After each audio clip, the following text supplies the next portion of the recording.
Hey guys, Sendrith here on my level 6 fighter, Mahoney, from our Monsters and Memories playtest. I'm doing a record after, do like a commentary on top after the record. I was inspired actually by Cinecool's video where he plays, because he often will record and then he'll record his audio on top afterward. And I kind of wanted to do something like that. And I messed up though. I muted the microphone, but I forgot to mute Discord, so... To the right. Oh, just on right. You don't hear me talking, but you still hear Azari talking, so... I was gonna get down and dirty and edit out his voice. But, I downloaded Audacity, and then Audacity was like... It only takes audio files, so I have to separate the audio from the video, fix it up in Audacity, and then reconnect it to the video, and it's like, Azari can talk, and we'll just... I think most of the time he's pretty quiet, except here in the beginning.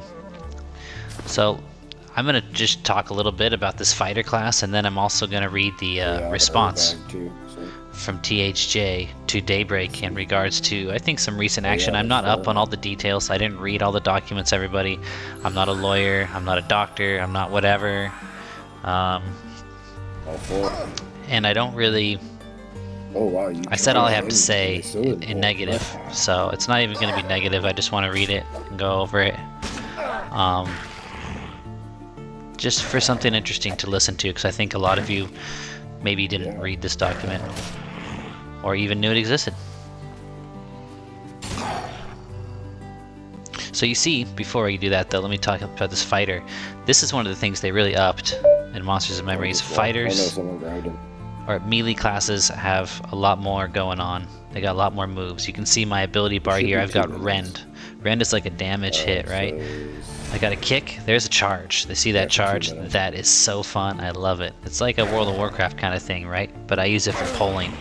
I really don't know what other use it would have, except if your group is spread out and you finish killing a mob and you're going to start on the next one, you can charge over to it. But other than that, it's pretty much a polling thing. I mean, I can use a bow and arrow, again for conning? But I almost don't need to with the charge. So I got Rend, Kick. Kick does no damage in this game. It's just an interrupt, but very useful. I start using it. I didn't really figure it out. I was trying to use it for damage, and I started to realize it wasn't doing damage by looking at the text. And I think, you know, in about 15-20 minutes of this video, I figured that out and start using it correctly, because that last mob in that camp there is a shaman. So each of these camps has one shaman and a couple of warriors. And of course, as usual, the shamans are the problem. So he's got a harmony. It's called Tranquil or Tranquilize. That's how we're doing the polls. He's a druid. I'm a fighter. I've got two stances you can see at the bottom there. One has a shield, one has a sword, and you can see that the sword one is clicked. So I'm in my... charge in and get back close to the other group. I'm in my offensive stance. Since DPS is what we're lacking, and we got heals. And even so, I'm hardly taking damage. Friends sitting around a campfire, you run in, grab one, drag him off, and nobody else sees. It's because they're all stoned from your Tranquilize, my friend. Yeah. Look at that beautiful sun. I love it. Every time I see the sun, it just feels so cool. That's the biggest difference, I think. And it seems like something you would think wouldn't mean anything at all, but it affects the atmosphere for me so much when you're in the game, the realism. You know, I think I actually like this more than if they did this graphics on EverQuest. I think because it's like a fresh world, but the mechanics are still there. This doesn't seem like a terrible experience. You know, I'm loving it. Let me adjust the camera a little bit here. Just for, you know, I don't need to be spending any mana. Like, we've got to at least start spending a little bit of mana. Yeah, that's better. So yeah, he forgot to get his damage spell, so he's unable to nuke. That's why he's having trouble spending mana. But it's also because I've got a bunch of buffs. This is the last day of the playtest. Oh, there's a blind.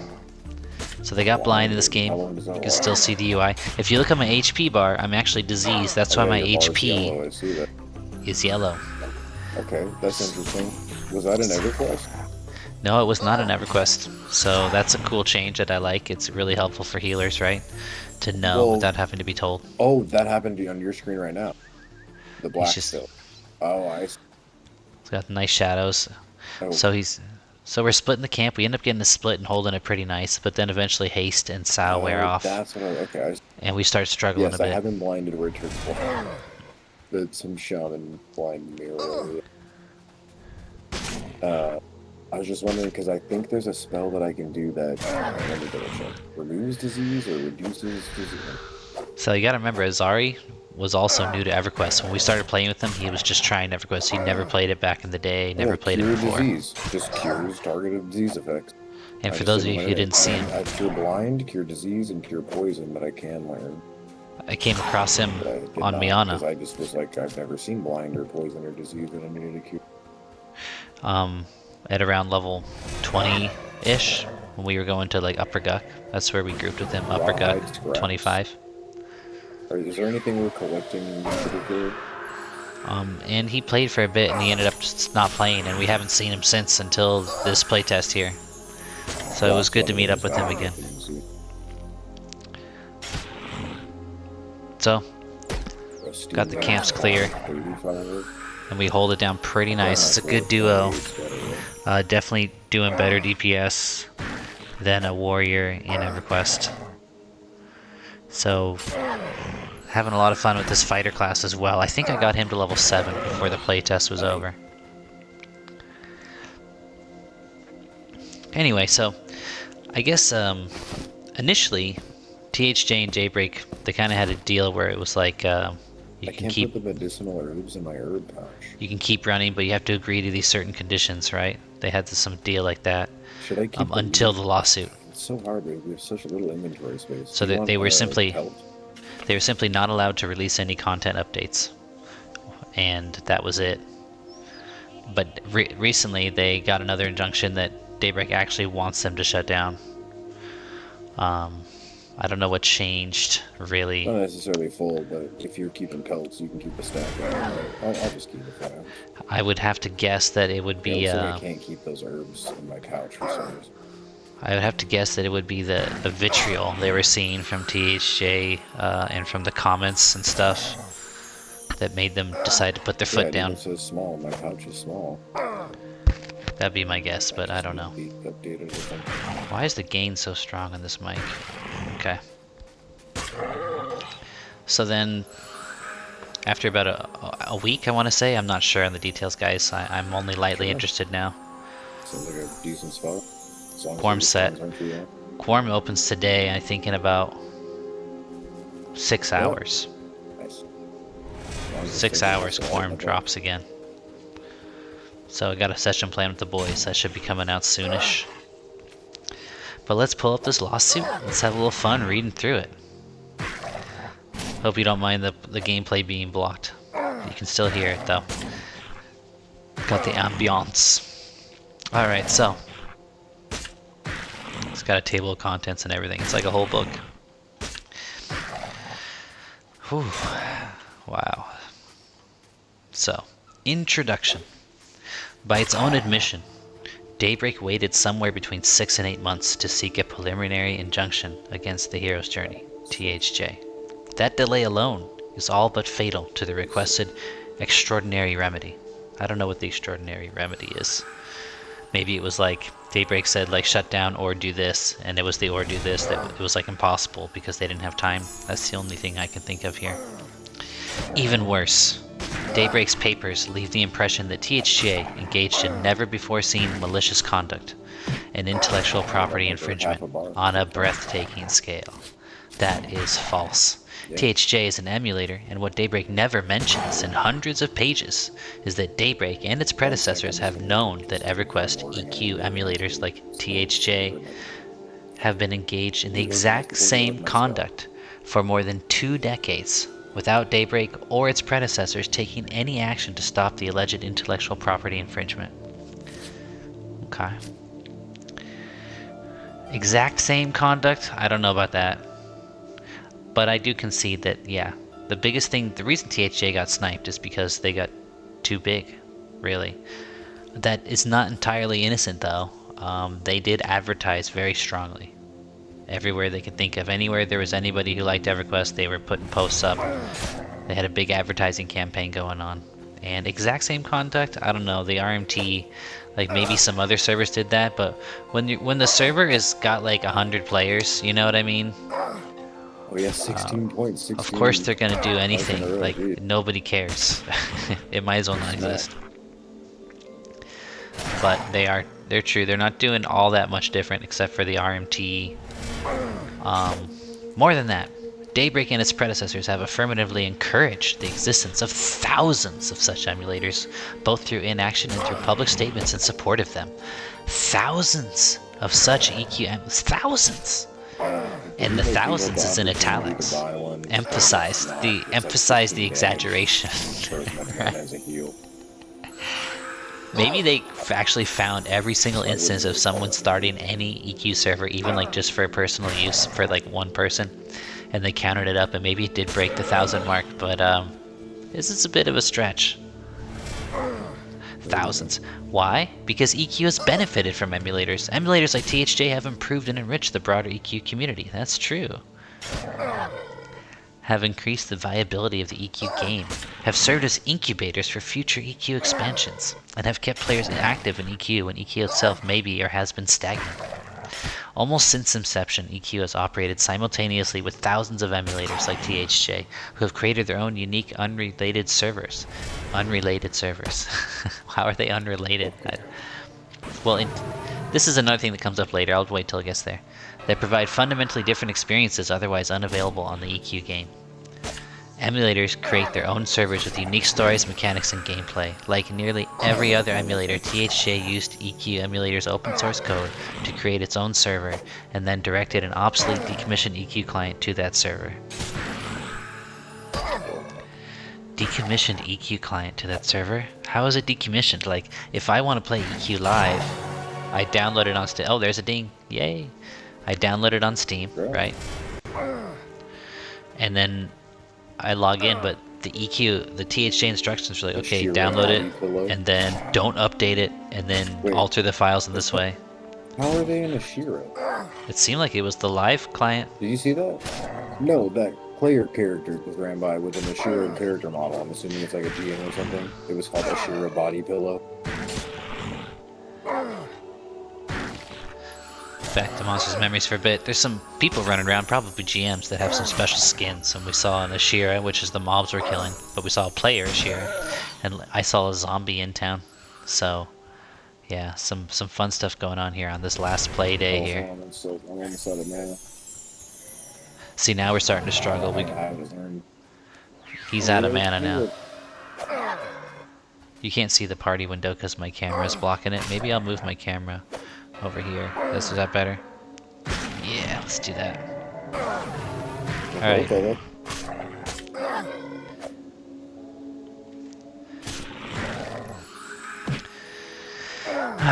So, THJ has not used Daybreak's intellectual property any more than thousands of other EQ emulators have done for over 25 years without objection and often with encouragement from Daybreak and its predecessors.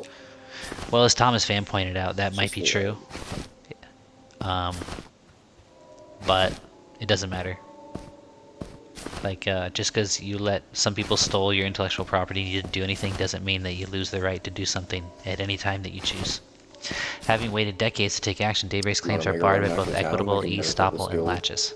There could be an argument here for the severity, like being sued and everything, because there was an unspoken precedent by allowing so many emulators to run.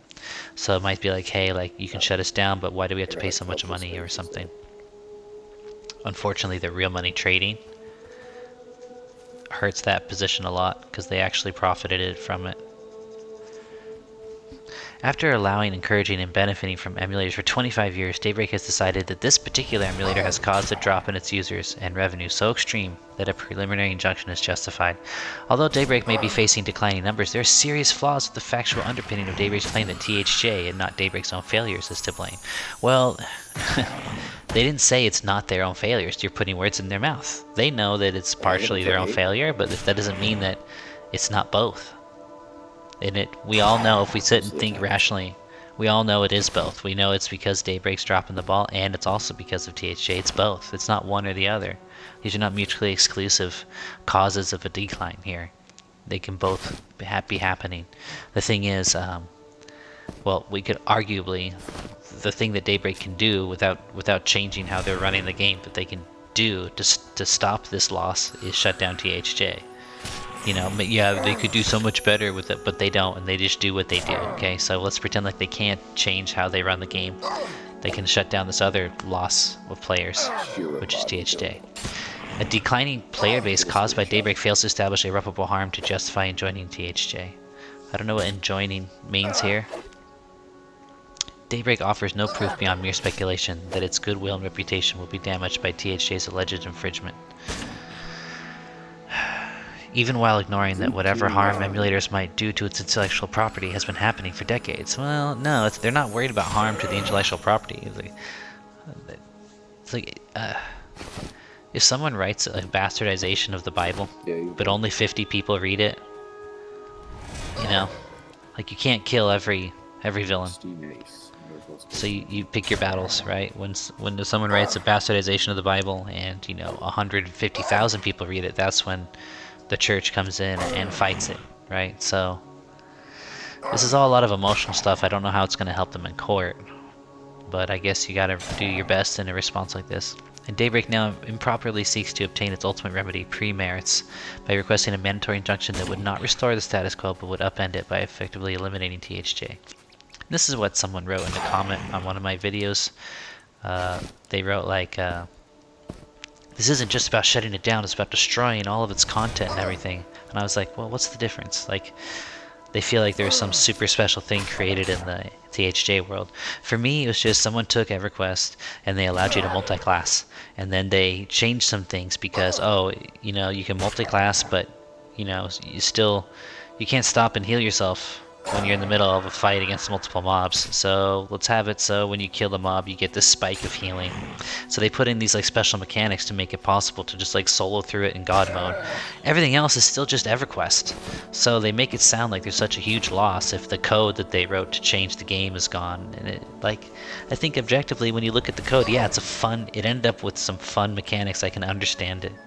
And I could see myself even getting into it, experimenting with the class combinations and trying them out against larger groups. I even wanted to start an AoE character, because my character is kind of single target focused. I did a warrior, berserker, shaman. It won't scroll.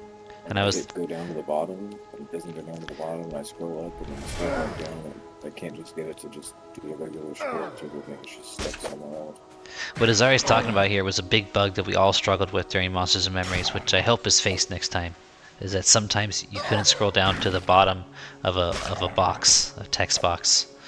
It was so annoying. But I'm sure that they'll take care of it. I'm pretty sure everybody experienced it, so, and it doesn't sound like it's too hard of a fix.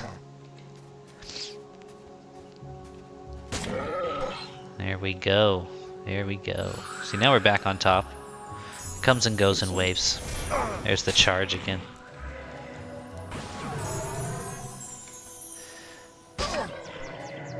Alright, the 25-year history and relationship between EverQuest and emulators. So I think I'm going to skip this section. The Hero's Journey development in Another Quest LLC. Launched in October 2024, THJ is just one of thousands of fan servers that have used EQ EMU's open source fan-written clean room engineered source code to create their own servers with unique stories, mechanics, and gameplay systems. Neither Another Quest LLC nor its members recreated the client-server architecture. I'd say I've got like a third of the level or so left. After that, definitely going back to town, I'll grab some skills and stuff. Character systems or user interface of EQ. They didn't recreate them, but I mean, you download EverQuest through Steam, or was it Steam? I think it's Steam. And then you like alter the files. Like, how is that better than changing it? I don't understand. There's probably more about the law that they're talking about that I don't know. So, just reading it for now. Since THJ's inception, defendants have made hundreds of thousands of edits to the EQ EMU database and tens of thousands of lines of code and scripts in pursuit of a fully customized and original gameplay experience. Again, I don't see how this makes it okay. Declaration of Alexander Taylor.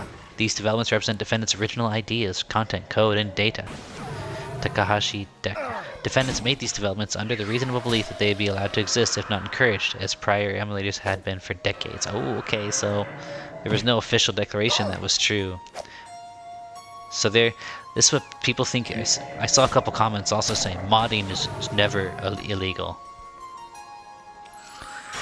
Which again is another reach for me, like, okay, modding is not illegal, but when you mod the game and then you host a server where players can come and play the game in its modded version on your thing, like, you can just think about some of the cases that Thomas Van talked about, specifically Dota. Classic was talking about Dota. Somebody made a little Dota game inside of Warcraft 3, and that became Dota, Defense of the Ancients. And then they got sued, they had to shut down, they lost everything, they started it again, and they called it Dota, D-O-T-A, not Defense of the Ancients, just Dota, to escape, and they had to rewrite the whole game, they made it very similar but slightly different.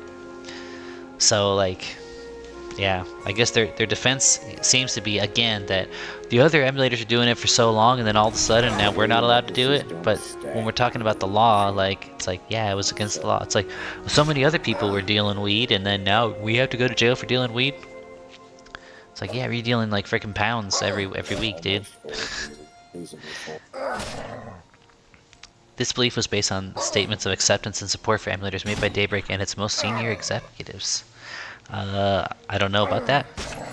As well as the knowledge that thousands of other EQMU servers came into existence over the last 2 decades without objection from Daybreak, or thousands. Like, this is like, I would not make this much of a stretch to say thousands, because even if like cloth armor and kind of cloth scraps, you see. Yep, that's what we were doing. Lots of the trade skills in this Monsters and Memories. Awesome, you guys. Break down cloth armor on the spot into scraps. Yep. How much is it? Standard of review.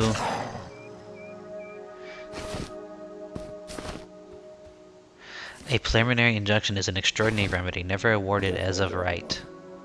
The grant of a preliminary injunction is the exercise of a very far-reaching power never to be indulged in except in a case clearly warranting it, and on application for a preliminary injunction, the court is not bound to decide doubtful and difficult questions of law or disputed questions of fact. So they're fighting against the preliminary injunction here, which I think is like THJ has to shut down now, even though the case has not even been tried yet. I think that's what it is. Correct me if I'm wrong, you guys. Given its drastic nature, the existence of any debate or doubts on the record as to the merits of the claim or the power of the court to act will ordinarily bar the granting of a preliminary injunction. Okay. Argument. Daybreak's request for mandatory injunctive relief should be denied. Daybreak's requested injunction goes well beyond returning to the status quo. The status quo for nearly a year was THJ operating an emulator, and the status quo for over 20 years was emulators like THJ freely operating in the EQ community. Yet Daybreak seeks an injunction prohibiting defendants through Another Quest LLC from operating its own servers, website, and even maintaining repositories of its own source code and software. In other words, from existing at all. Because Daybreak thus seeks to compel defendants to take action, the requested injunction is mandatory in nature. I am low on drink and food. Okay. So this is specifically fighting against the injunction to shut down and delete everything. Might be fun. Requiring defendants to remove the source code from the internet was mandatory, because the defendants had released the software 3 months before the lawsuit was filed, and the injunction required defendants to do something that will change the status quo. Okay, let's skip this part. Even more problematic, the mandatory relief sought here would effectively grant Daybreak full and final relief on its claims by completely shuttering THJ.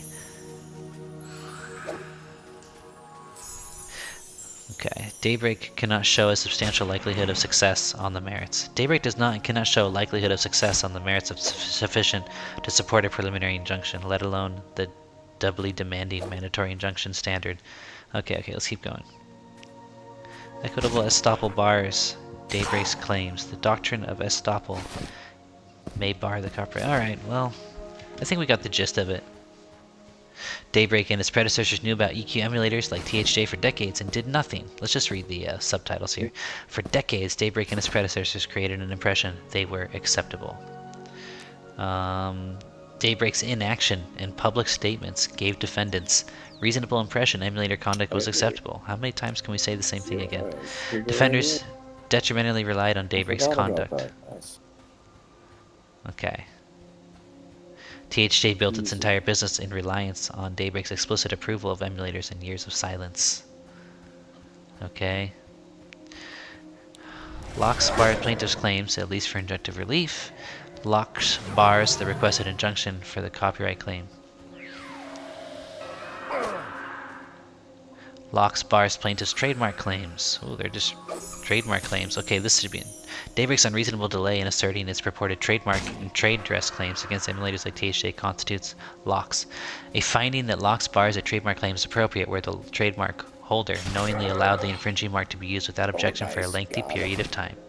So this was in a case Eat Right Foods Limited versus Whole Foods Market Incorporated. The bare fact of delay creates a rebuttal presumption of prejudice. International Telephone and Telecorp case. In such cases, if most analogous state of limitations has run, there is a strong presumption in favor of Locks. Okay, so they're saying that because they ran for so long without anything being done, that they cannot be... Trademark claims cannot be brought in. Okay. Plaintiff cannot show a likelihood of success on its claims. Daybreak fails to adequately plead Director Vicarious copyright infringement. To establish a successful claim for copyright infringement, Daybreak must prove A. Ownership of valid copyright, and B. Copying of a protectable expression by THJ.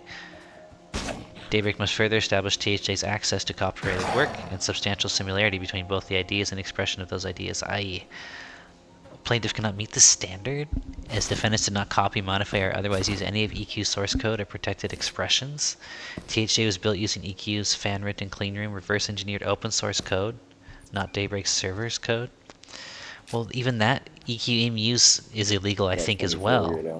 That's the reason for the whole argument about Daybreak tacitly allowed them to run. So this is not a logically sound argument. Someone else copied the code of EQ, and you took it from them, I guess? But I can gate back there. Okay. Okay, EQ-EMU specifically avoided the use of EQ's proprietary server code and client assets in developing its server code. Reverse engineering is widely accepted lawful method of software development that courts have recognized as a valid defense to infringement.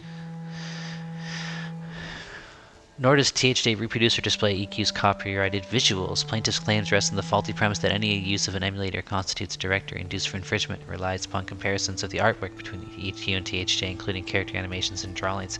I really don't think they can win this. It's exact same artwork and models.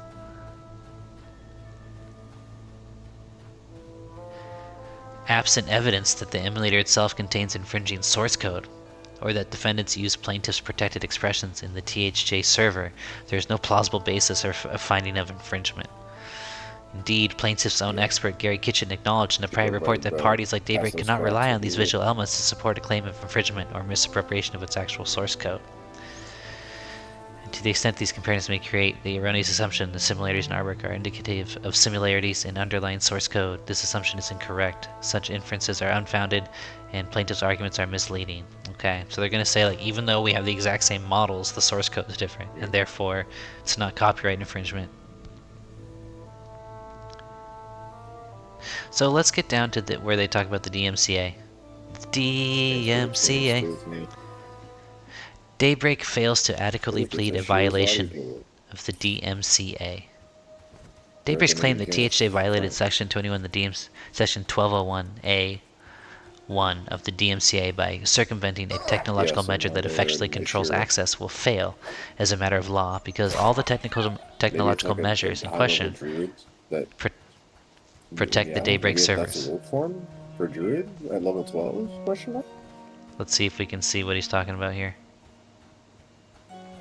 Nope, we're on our way back to town right now. Okay. So Daybreak and THJ never even attempts to access the servers. Yes, you don't access the servers, but you download the game client from Daybreak through Steam. And then you use that login system to then go to your own server. I don't think you have to access Daybreak's servers. That's the whole point of an EQ-EMU server, is that you're using your own server. But I don't know. There must be more that I don't know for a lawyer to even make an argument like this, because I don't see the point of it. So THJ does not interact with Daybreak's authentication servers. Of course it doesn't, because it would not be authenticated. database systems or back-end tools in any capacity. It does not override or bypass their login systems, nor simulate, fake, or misrepresent their subscription services. To prevail under DMCA's anti-circumvention provisions, plaintiff must show that defendants circumvented a technological measure that effectively controls access to a protected work. See, if anybody has installed THJ and used it, you certainly get the feeling that you have circumvented a technological measure that effectively controls access to protected work. It definitely feels that way. You download the game, but don't update it. Just like, not to say that I've ever done this, but just like, let's say somebody downloaded a pirated version of like Adobe Photoshop, right? And they had to, as part of the installation process, turn off the internet connection to make sure that it did not update so that they could gain access to it with a crack. Hypothetically speaking, it seemed like the same thing was something like that was happening when somebody else logged on to THJ. But what do I know? So, Daybreak cannot show. So we get it. They're saying it didn't happen because we didn't access the server. We didn't go through your authentication servers. That doesn't even make sense to me. Why you would try to go through their authentication servers? Plaintiff's trademark infringement claims also fails. I thought we already talked about that. Oh, but Daybreak asserts two separate claims for trademark infringement. One under the Lanham Act and one under the California Common Law, all based on THJ's purported use of the plaintiff's trademark. Neither of these claims succeeds, however, because Daybreak cannot just sufficiently show a likelihood of confusion. Okay. Where was the pets guys again? So as long as people know that they're not actually on the official EverQuest server, then you're okay? Even if you're ripping off EverQuest? I don't get it. Let's take a look at the sun as we run through the town. We're going to the trade and stuff right now. Bag's full. How about the warrior necklaces? Any idea on that? Turns out those warrior necklaces are not really in the game yet. Or if they are, we never figured it out. Okay. So we got to the meaty stuff. Daybreak fails to state a claim for breach of contract. Daybreak's complaint names improper defendants. Okay. Daybreak will not suffer irreparable harm if the motion is denied. So here's the important thing. They want to say, we can keep running. It will not cause irreparable harm to Daybreak. Daybreak's delay rebuts any presumption of irreparable harm. The fact that they waited too long to even seek the injunction shows that the harm isn't that. Implies that there's a lack of urgency and irreparable harm. Here, Daybreak waited nearly 8 months, but at least 6 months before filing this motion. By the plaintiff's own admission, the absolute latest that it learned of THJ is in December 2024, just a couple months after it launched. So yeah, that is a very valid point. So I wouldn't be surprised if they win this win against the injunction to shut down. But I don't know. But that is a solid point. Like, hey, all of a sudden it's urgent. But what happened for the last 8 months? But then Daybreak can say, well, you know, we didn't realize what was happening, or we didn't realize how urgent it was until now. I don't know. Daybreak provides insufficient evidence of irreparable harm. Daybreak claimed damage to goodwill and reputation is not irreparable injury. Oh, Daybreak's claim damage to goodwill and reputation is not an irreparable injury. Daybreak's alleged financial peril is contradictory and insufficiently attributed to defendants to merit an injunction. Okay. I think we're getting down to the end here. Daybreak provides no evidence that money damages are insufficient. Even if Daybreak had come forward with evidence that players shifted from EQ to THJ, Daybreak would still have an adequate remedy in form of money damages. I don't know what that means. Daybreak's alleged injuries are economic in nature and thus sufficiently compensated through a monetary award. So they're saying, we're going to give you the money, so you don't need to shut us down. That's what they're saying. The balance of equities favors denying injunctive relief. A preliminary injunction does not favor the public interest. Oh, interesting. Daybreak has not met its initial burden of showing that an issuance of an injunction is in the public interest. according to Aurora World Incorporated versus THJ Incorporated. Daybreak makes a circular argument that because there is a public interest in upholding the protection afforded by copyright law, the public will benefit from an injunction, but Daybreak does not establish a prima facie case, neither in the motion nor in its 41-page complaint. I used to know what prima facie means because I was a philosophy major. It's ringing strong bells, but prima facie means like has its own source, I think. I know circular reasoning. Daybreak also disregards the harm to the public interest if THJ were enjoined, denying customers the community that has formed around it. Well, that's kind of the point, isn't it? Since the launch of this lawsuit, defendants have received numerous statements of support from community members, including parents, volunteers, and retired service members, who have all expressed their own stories on the profound impact that THJ has had on their respective lives. Okay, that's nice. I'm gonna hide the lawsuit from so you can watch the game while I read here. Conclusion. For the foregoing reasons, defendants respectfully request that the court deny plaintiff's supplemental motion for preliminary injunction based on equitable estoppel and laches, as well as Daybreak's failure to meet any prong of the preliminary injunction standard. So interesting stuff. Of course, you have to deny everything. That's, like you see in the TV shows, the lawyer's like, deny. Say you're innocent. Oh, sorry, I'm at the garrison right now. So I don't know what we would expect anything else of, but they have some solid points. I'm at the garrison, sorry.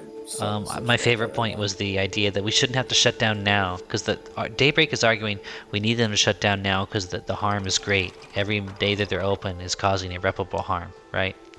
And then they're responding, being like, well, we just ran for 8 months, and then now all of a sudden we have to shut down right now because the harm is irreparable. Like, I don't think so.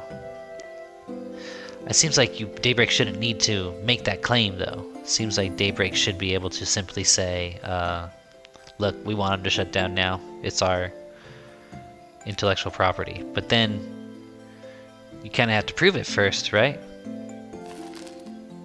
So then again, you have to wait till the hearing and the trial and whatnot, and then prove that there is an infringement. So it's interesting. In conclusion, I think the case does not look good for them in the long run, but I think it looks like they have a decent shot of at least being able to stay open in the short term. Level 5 hardcore diary. There's some chat. Yeah, they've got coded in hardcore here on Monsters and Memories, which I think is pretty cool. This guy, maybe? Jacob? So here we are, we're trying to figure out where to turn in those necklaces. We never did, but we did figure out where to turn in some bracers that we found.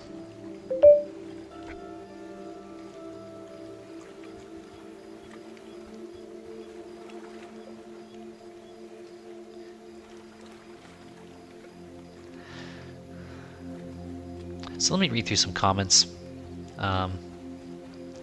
just for fun, since we still got some time. Somebody went to my video, why THJ might win the lawsuit, and they said, this video misses the point. This isn't shut it down, it's erase it from existence. From a copyright perspective, DBG is going to win. THJ will likely shut down temporarily or for good, but that's not the full story.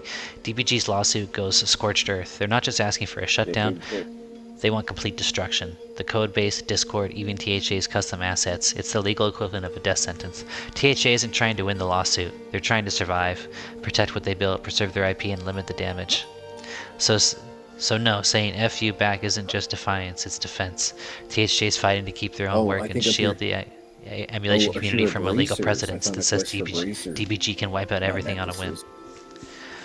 Okay, yeah, thank you THJ for being a knight in shining armor, I guess, but yeah, this is good. It's good to know. Here. Yeah, it is good to know. I did not know until I read this comment, and then until I read this lawsuit here. The depth of the thing. I'm not sure if the server is shut down and it can no longer run. I don't know why it's so important to keep this code. But I can see why they're upset about the Discord and the community and the website. Wait, everybody wants to pretend like no, it's Boss Captain Badawi. Their community is so important to them. He's standing right here. But I mean, how many of us still talk to the people we went to university with or high school with? You know, maybe some, right? It was just right there. But the vast Like, you saw majority me of at us this. do not talk to at least the vast majority of the people who we were really good friends with at various points in our life. And I think without the server as the server is like the sun of the system, the THJ system, right? And when you remove the sun, all the things that are in orbit around it fly off into the void of space. The community will be gone either way. But yeah, I feel where this guy's coming from. People, they love THJ, so that would. Um, oh, here's a comment I didn't see from Classic. Fear leads to anger, anger leads to hate. Hate leads to suffering. Blinded by rage. Let me turn down the M&M volume here. It's right here. I know for sure. If you're in the center, maybe in the center. Despite all their rage, they are still just rats in a cage. Also, I'm not sure if they are aware of this, but THJ has Daybreak by the balls. He's just making fun of some people because some people were like, yeah, we've got Daybreak by the balls. And it's like so the opposite of the rational reality of the situation.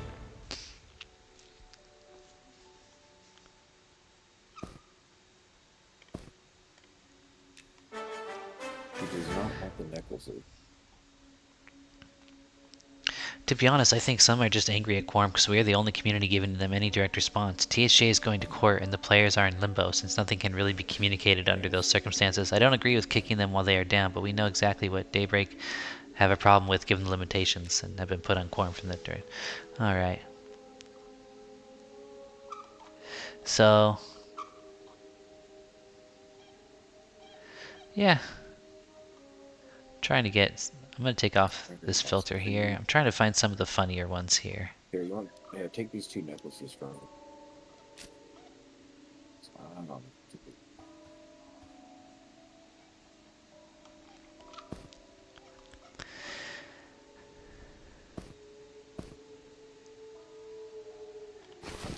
Making that candy, who I've been talking to quite a bit. We kind of got into it a little bit in the beginning, but now we seem to be on good terms.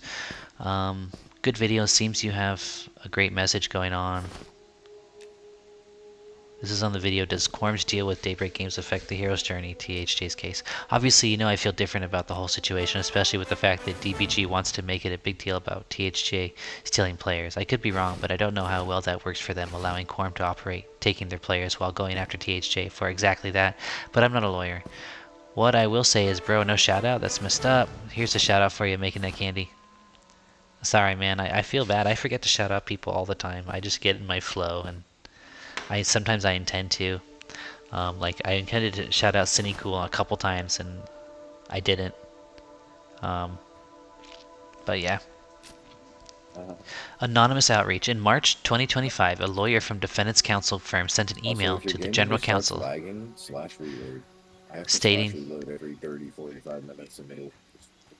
stating that he had an unnamed client, 25, who was looking for a contact at Daybreak with whom it could discuss a 26 potential strategic marketing and collaboration relationship, and was looking for any ideas as the best ways to connect to business development teams. So this is about THJ reaching out, trying to team up.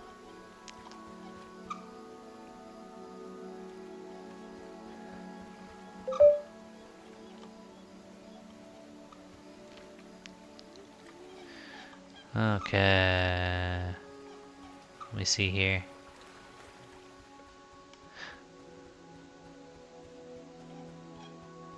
Look at where's all the I do not understand, Sendrith. You're trying to make sense from senseless rants. Let it go. Maybe I'll see you on Quorum. You know, man, I like to talk about it, think about it. This is from Not Available B6D. If you don't, that's fine. Just click next video. I don't know what to say. Some people are so against anything negative, but you know what? You know what I'd say? Talk to an electrician, and they're going to tell you how important negativity is. There's no flow without positivity and negativity. If you always avoid negativity, then there's a lot of stuff being swept under the rug. And what's there to be so afraid of? If you have good intention, you know. I'm more of like I like the punk rock kind of brother thing, where they're like, boom, a little negative with Yeah, each it other because actually they makes love you each other, move you know? faster. That's Like if more you're my running away from a attitude. mob and you jump. And I feel like the no negativity thing is a little arrogant sometimes. Like, I Yeah, get oh it and I yeah, you try. weren't there for that. We had to all run. We had to run to zone line because somebody died or whatever. You know, the tank died because he overaggroed, yada yada. And somebody said that while we were running, they were like, "Jump and you'll run faster." And we all started jumping. You know, it takes stamina, of course. You can only do it like 10 times in a row or whatever. But it actually does like scoot you forward, like you ran faster, and you'll get away from the mob and create distance. That's interesting. All right, here.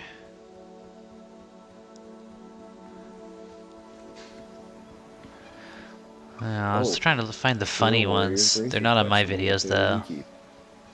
They're on other people's videos. Oh wait, not Bracer yet. Let's go video surfing. Let's go to Thomas Van's videos. Excuse me, Mr. Van, if you're Maybe it's watching. not in the game. I'm gonna turn up the volume on Eminem again. Thomas Van.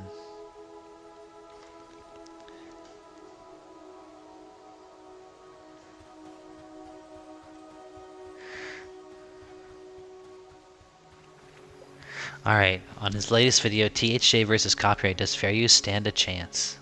Servers. Alright, let's see what comments we got. Modding isn't IP theft, ever.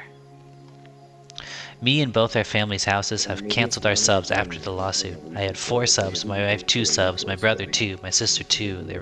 Their kids had 1 each. Daybreak doesn't want to hear what the community wants. There are certain devs who are cool with bots from MacroQuest and Reg Guide, and certain ones who are not. But yada yada yada, it's a long one. And then Classic, the copium is off the charts with this situation. Love the thumbnail. So, yeah, I'm losing my taste here. I thought I was going to get more into it, but nothing much else. Let's watch some Monsters and Memories. I am loving this game.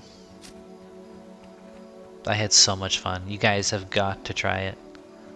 This is the Pantheon for me. This is the real Pantheon, in my opinion. In terms of like being the actual successor to EQ. When I first saw it, I thought the models looked a little bit too cartoonish, but they're like right in between EQ and World of Warcraft, and I'm enjoying it. I think I would prefer a little bit more.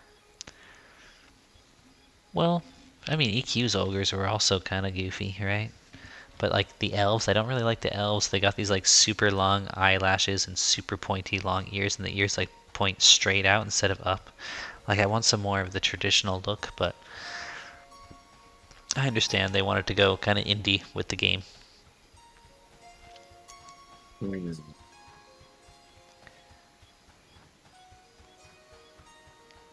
Here's the bank.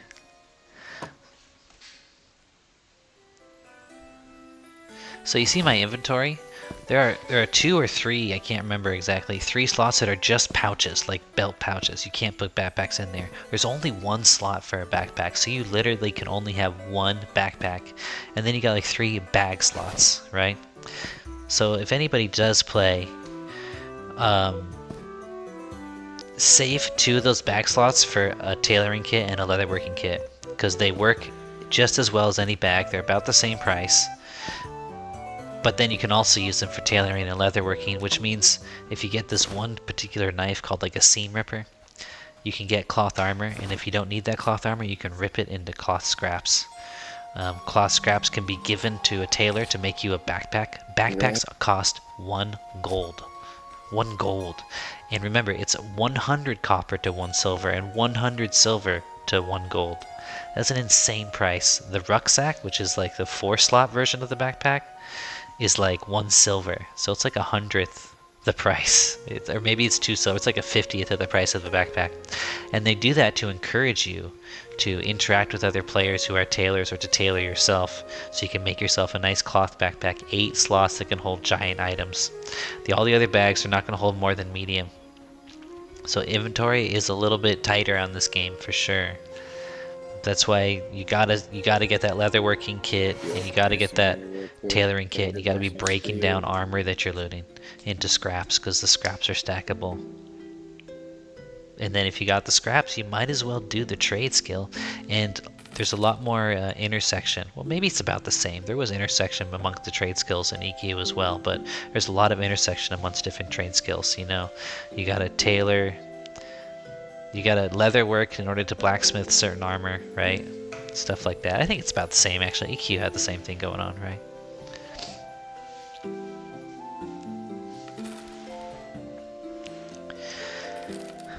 So here I am. I think I'm at the leatherworking guy, so he can buy my leatherworking stuff. Where are you at? On the left is what he's got, and on the right is what I've got that he's willing to buy. And for those of you who didn't know already, you got to go to the correct merchant in order to sell the things that he wants. Not all merchants buy everything. It doesn't work like that in this game. Except some merchants do, but they're usually the greedy merchants like the Shifty Gnome, who is just like the Fizzle whatever in Freeport. Like I said, they got special landmarks. Like so much is different and new, and then they got these landmarks that are from EQ, which is cool. It's just a nice mix. They did a really good job. And I kind of like this Middle Eastern atmosphere. I do. I'm gonna grab some meat real quick. So here, the cook is this cook here is the inn right near the west gate. This is your best merchant in the beginning, because he pays the good price, not the shifty price, for lots of food, and that's what you're looting in. You're like level 1. You're looting like bones and meat and snake fangs, and he buys all of that because that's all stuff used in recipes.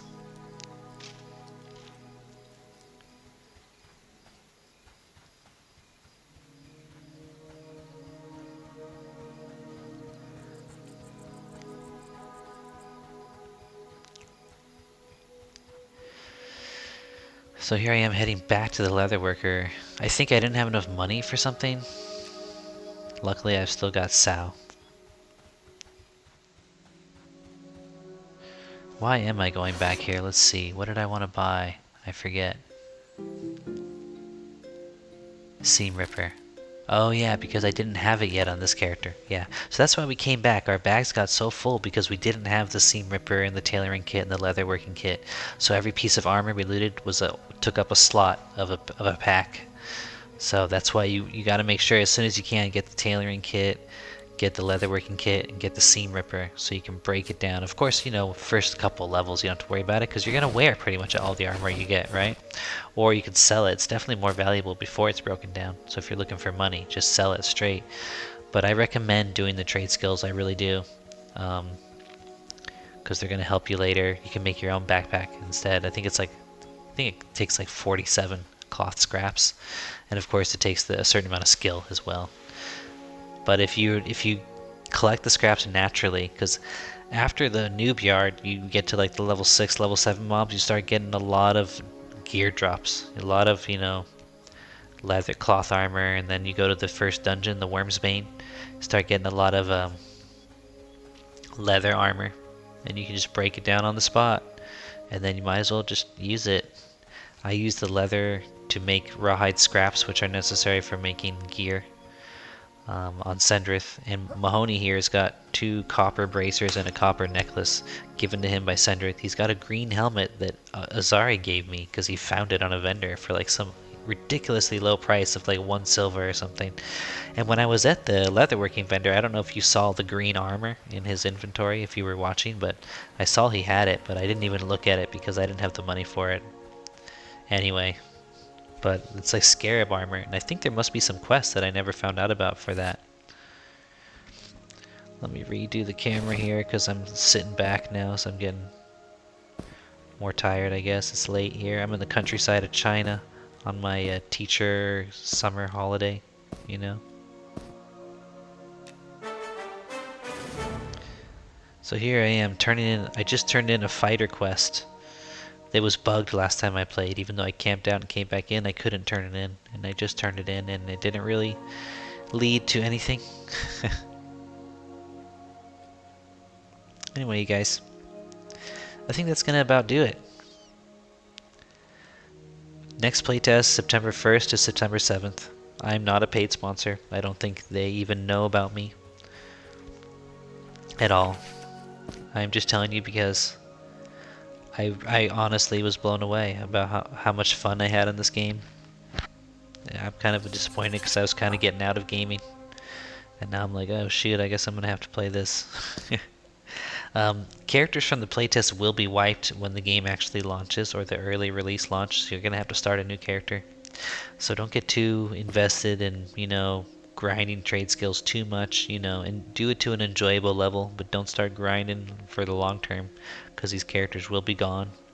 But give it a try, get a taste. So many other classes that I can't now, but I really wish I had made a video going through all the different classes. They got Inquisitor, which is like a enchanter warrior hybrid. It's a tank that's specifically a lot more magic resistant and has things like mez and crowd control abilities, which is cool. There's an archer as well as a ranger. Both of them are capable of. Rangers in this game are more capable of ranged DPS. Apparently, the archer was a little disappointing for most people. You got spell blades, which dual wielding fighters. They can enchant their blades, but not rogues. They just enchant their weapons so they can do extra damage, but they can only wear chainmail, right? You got rogues, of course, fighters, paladins, shadow knights, necros, all the usual. I'm trying to think. Elementalist, I think, is the mage. I don't know if there was a wizard class. Maybe there was. I can't remember now. And then you got, cleric and. But I think some of the new ones were like the archer and the inquisitor, and maybe there's some others that I'm unaware of. Feel free to comment down below so anybody else who watches this video can learn about any other special cool classes that you thought were neat. If you're an M&M player, M&M, are you an M&M player? That's cool. All right, you guys. Anyway, catch you next time. Peace and love.